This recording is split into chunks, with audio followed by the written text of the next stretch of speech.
were still being fired. It was as if history was a gigantic echo chamber. That was the year in which my father died. This is therefore the story of his generation, and mine. Robert Fisk.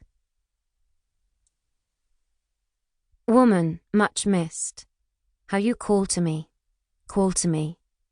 saying that now you are not as you were, when you had changed from the one who was all to me, but as at first, when our day was fair.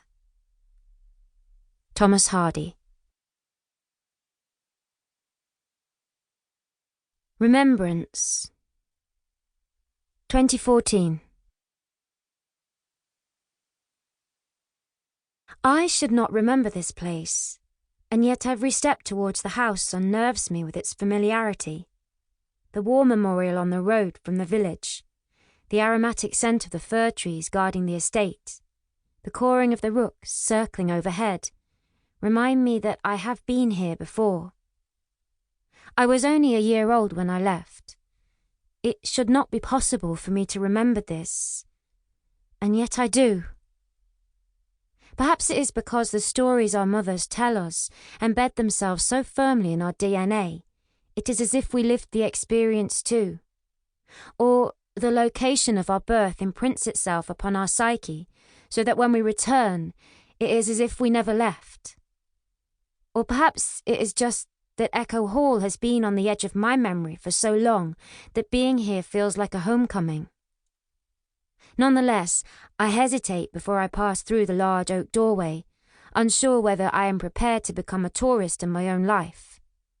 Maybe it is enough to have reached its hard grey walls, gazing up at the unforgiving windows, seen the skies lowering overhead. And then I think how coincidental it is that I am visiting Sandstown on the weekend the National Trust has chosen to open the house. I realise the chance to visit my first home is too good an opportunity to miss. If I cross the threshold, I might understand the past more fully. So I enter, pay the fee and pick up a brochure describing the history of the Flints. A dry tale of dust and stone, slate and finance that misses the point entirely. Standing here in the dark lobby, the grandfather clock in its rightful place, I am overwhelmed with a familiar sense of sadness. The ghosts may be long gone, but Mum was right. Unhappiness seeps through the walls, even now. I decide to begin at my beginning. I know exactly where to go. Through the green baize door, passing the old servants' kitchens and turning right into the main kitchen. It has been reconstructed, as it would have been 100 years ago, in my great-great-grandmother's time, just before the war to end all wars.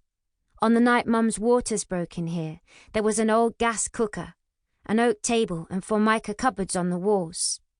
Now the cooker has been replaced by a Victorian range. Wooden shelves line the walls, piled with the cooking implements of the period. The table is laid as if the cook is about to prepare a meal, the walls adorned with recipes and household instructions relating to the Edwardian era. It is as if time has looped back on itself, returning the house to its starting point. I wander back to the hall and enter the living room on the west side of the house, the site of my birth. An elderly couple are already there, examining the display of furniture separated from the rest of the room by a rope. The man is reading out a description of life for the lady of the house in a loud voice. The narrative grates. It bears no relation to reality. My great-great-grandmother was a dour woman with no time for worldly distractions. It was her sister who enjoyed the finer things in life, although she lost them all in the end. The man finishes. His wife nods with interest, and they depart, leaving me alone. I close my eyes, remembering Mum's description of my delivery, how she crouched on all fours, gripping the sofa legs, grunting and screaming as I pushed my way out from the silence of her womb into a dizzying new world. For a moment I imagine I am there.